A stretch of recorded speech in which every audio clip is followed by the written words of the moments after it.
guys, welcome back to my channel. Malia J here, and we're back with another video.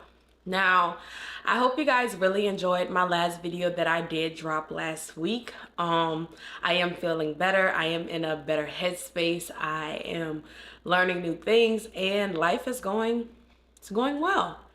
So I want to ask you guys to please go and tune into the rest of my videos and continue growing with me. It's a pleasure to have you here. I can feel the energy vibrating off of you guys to me, and I really am truly grateful for you being here, especially if you are new.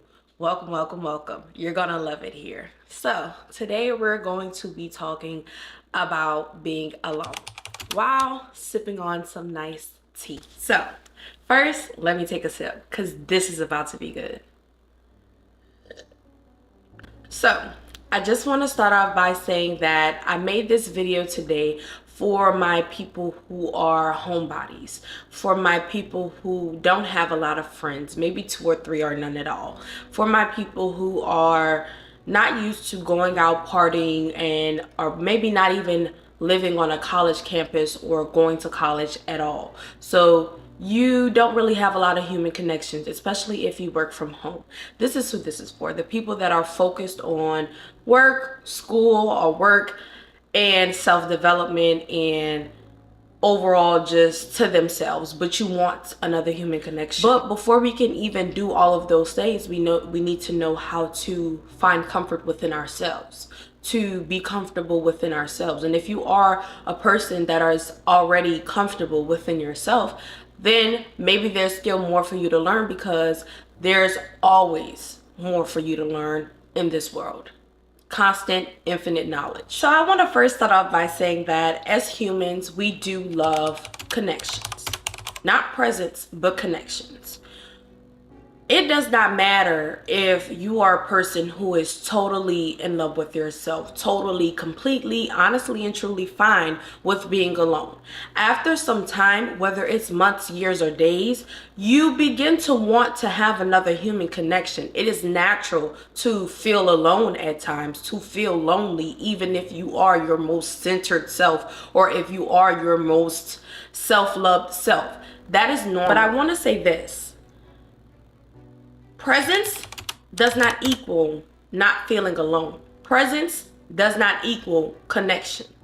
And what I mean by that is, just because someone is in your life does not mean that you won't feel alone. Just because you do anything to have someone there with you in order not to be alone does not mean you will not feel alone. If there is no connection, no deeper meaning, no vibrations vibrating off of you and the other person to a deeper level or to a regular connection, then you will still feel alone. And for example, I'll say this.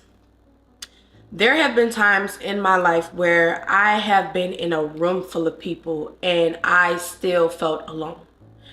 I have been in a relationship before, and the person I was with, we talked, we hung out, but deep down inside, I still felt alone. I felt unheard. There was just, I've been with this person for so long, or I've known these people for so long, and a love. You can love someone and still not have a connection with them and feel lonely, but you're only there and tolerating their presence because you don't want to feel alone and because of the love that you've had for them. But what we need to learn is to let go of people that are no longer serving to have a connection with us on a deeper level, who are there just to be there. Another example. Let's say you and your partner decide to go out on a date, right? Let's say you guys went to hibachi. Everybody loves hibachi. I already know. Yeah. So you go out to hibachi and you're at the dinner table and you're talking your head off. They're on their phone, scrolling through social media, not paying attention to you while you're talking. You know, that is not being heard. That is not being felt. You are not making a connection with that person. They're in Timbuktu and you're trying to be here in the moment with them. Hence, you still feel alone. So that's what I mean by presence does not equal not feeling alone and it does not equal connection. And I feel like I want to say this, and don't take it the wrong way, but hear me out. I've been thinking lately that in this generation that I'm growing up with and in, there's so much technology that everybody's either in their heads or on their phone. What I'm trying to say is that I look at my mom and my dad's relationship with their friends, and no friendship is perfect, no generation is perfect. What I'm saying is they didn't have technology, so you know how they had to make friends? They had to go out and get it and go outside, or they met at school and continue to play with each other, meet up, play dates, whatever, to continue to have that bond, that friendship. Now, yes, of course, my parents have lost friends here and there for various of reasons. Fakeness doesn't end with any generation. You know, people being weird, backstabbing things to you doesn't end with any generation. But the ability to have more connections and have those long-lasting connections with their generation has proven to work, or at least in my experience throughout life, it may be different. But for me, my parents have not all the same friends that they grew up with, but majority of the ones that were supposed to stick by them is still there to this day. Ride, die, or slide, like they're there. And for my generation, it's so easy for us to fall out over simple things, because half the times the arguments don't even be about what we're arguing about. It's about something deeper, but we don't take the time out to really make the connection and figure out what's wrong with our friends. Or somebody feels like they're too hurt, everybody want to call everybody fake and quick to cut people off and say, oh, I can't trust again because of my past relationship with these other girls or boys or whatever.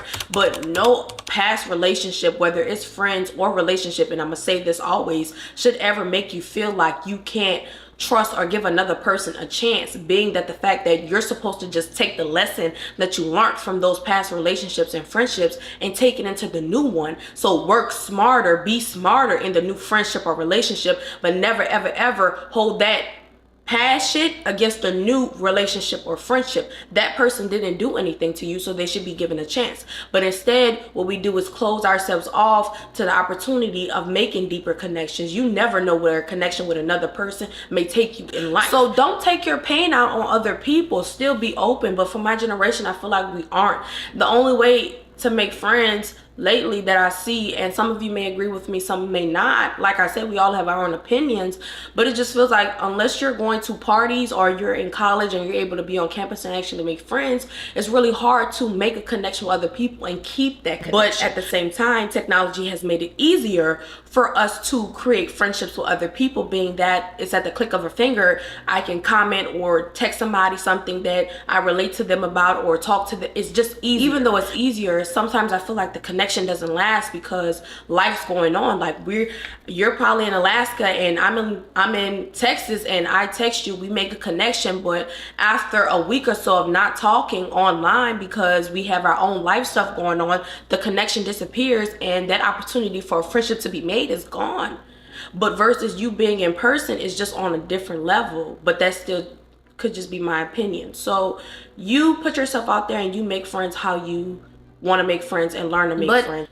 Even when it comes to that being said, I'm not saying friends are the end all be all. That's just what we need. You don't need a friend, but wanting a connection is okay. Wanting a friend, somebody there other than your significant other to talk to, somebody other than your family member to hang out with. You want it, but it's not a need. It's nice to have, but it's not a need. So what we need to learn how to do is, if you don't already, like I said, learn how to not feel alone with ourselves before we go and try to make a connection on a deeper level with a relationship or a friendship. Learn how to be comfortable within ourselves, even though no one is around physically.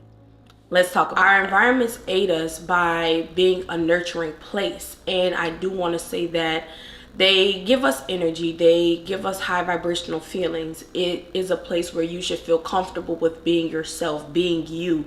Whether that's running around butt naked or in your underwear, whether that's being able to scream at the top of your lungs, because guess what? I know you do it. I do it. When you're in your own environment, you can do whatever the hell you want. I scream at the top of my lungs some days when I just need to decompress. Yes, I know I have neighbors, but no one's complained so far. So it's something that I can do, okay? Maybe you just want to be able to cook in your drawers in the kitchen. Whatever it is that you want to do, I'm not here to judge, and neither should anybody on this earth. You know, you do what makes you happy. Your environment is a nurturing place. I can be in a room physically alone, no one around me, but my home is a nurturing environment. I'm in a nurturing environment, so I don't feel alone. I feel full. I feel whole, shall I say. I feel at one, at peace. I'm perfectly fine with being by myself and being alone. I am okay. I am one. I am peace. I am love. This is home. But I do know, and I've been in a situation, so I truly know that everyone does not have the luxury of being able to be in their own home or have their own nurturing environment. Some people don't have that luxury, and I do understand. And if you don't, I'm here for you, and I'm here to tell you that you will eventually be where you want to be. This moment in time is not going to last forever. It may not even last long. It's coming to an end. I'm sending you high vibrational thoughts, feelings of love, joy, and peace. And I know that you will find your nurturing environment. But for the time being, for my people who don't have a nurturing environment at this time, find one.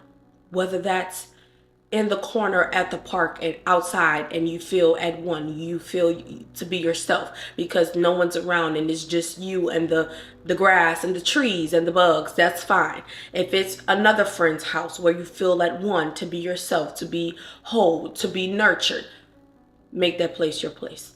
If that's at the library, at the bookstore, at the store, wherever your place is that you feel to be you, to be whole, to be loved, to be nurtured, to not feel alone, then make that place your nurturing environment until you can actually create a home, a physical home for yourself. Or if that is your place, even though you have a home, then make that place your nurturing environment and cherish it. So sometimes I like to say to myself, when I start getting thoughts of, oh, I feel lonely. And it's not like I'm in a relationship. I'm pretty sure all of you know that if you watch my past videos or you followed the couple page. But I'm not saying that he makes me feel alone. Of course not. I love my sugar. But I'm saying when I get alone and I feel alone, I like to say to myself these affirmations, and you should try them. I say, I am loved, I am light, I am whole, I am happy, I am protected. And I say these things to myself. I am loved, I am whole, I am happy, I am protected, I am loved, I am light.